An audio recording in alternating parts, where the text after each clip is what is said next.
احبشوا قناة الأحجار الكريمة، قناة الأحجار الكريمة، قناة الأحجار الكريمة.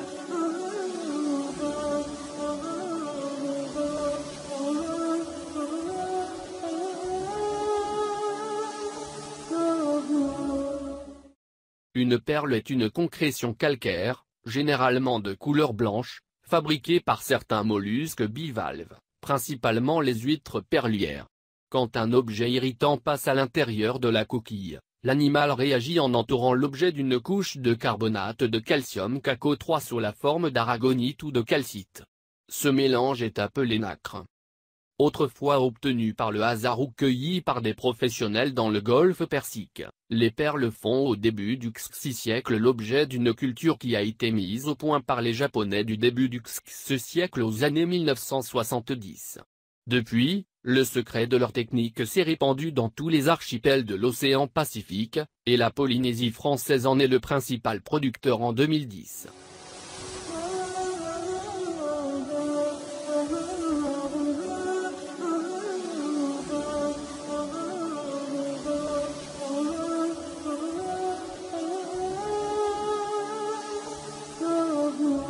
La nacre est un carbonate de calcium cristallisé sous forme orthorhombique, maille parallélépipédique, formant des cristaux d'aragonite.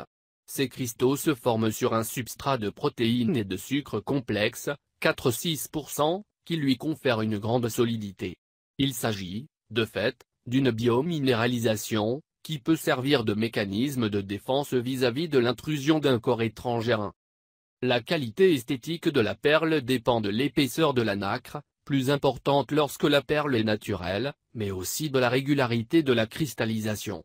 Sa coloration est multifactorielle, par exemple l'espèce du mollusque, nutrition de l'huître, composition chimique des minéraux dissous dans l'eau environnante.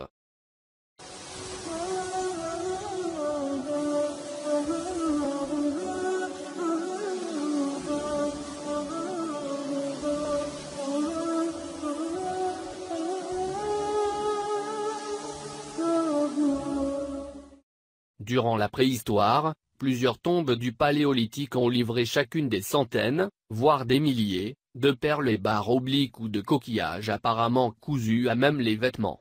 Les exemples les plus connus sont ceux de la Madeleine, Dordogne, de Grimaldi, Italie, et de Saint-Gyr, Russie. Ce dernier site, un campement de plein air dans la steppe russe daté d'environ 32000 ans, abritait la tombe d'un adulte et, séparé de lui, celle de deux enfants inhumés ensemble.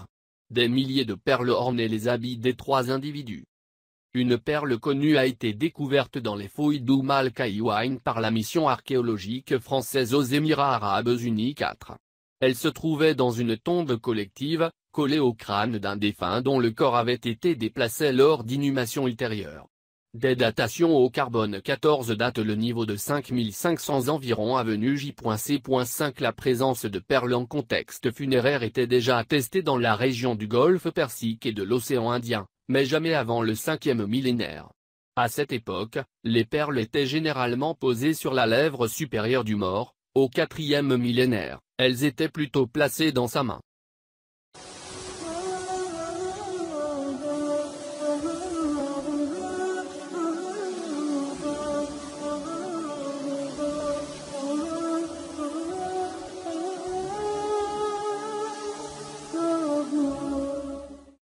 Les perles sont utilisées pour confectionner des bijoux depuis l'Antiquité, elles étaient appelées les larmes d'Aphrodite.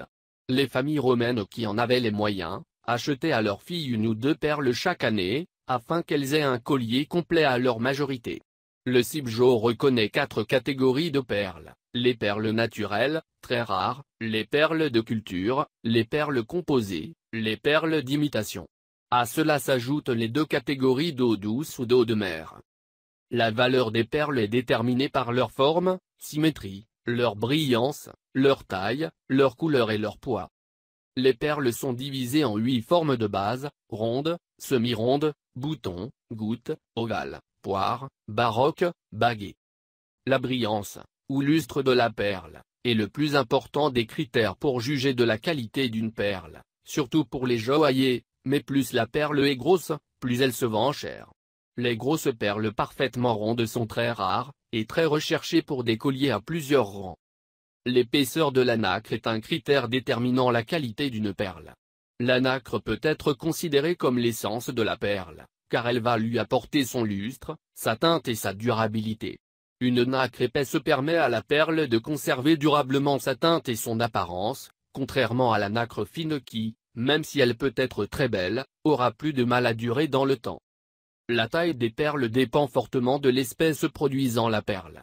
Pour les perles de Tahiti, le gouvernement de Polynésie française avait fixé l'épaisseur minimale à 0,8 mm de nacre. On ne permettait à aucune perle de Tahiti dont la nacre n'entrait pas dans cette norme d'être commercialisée.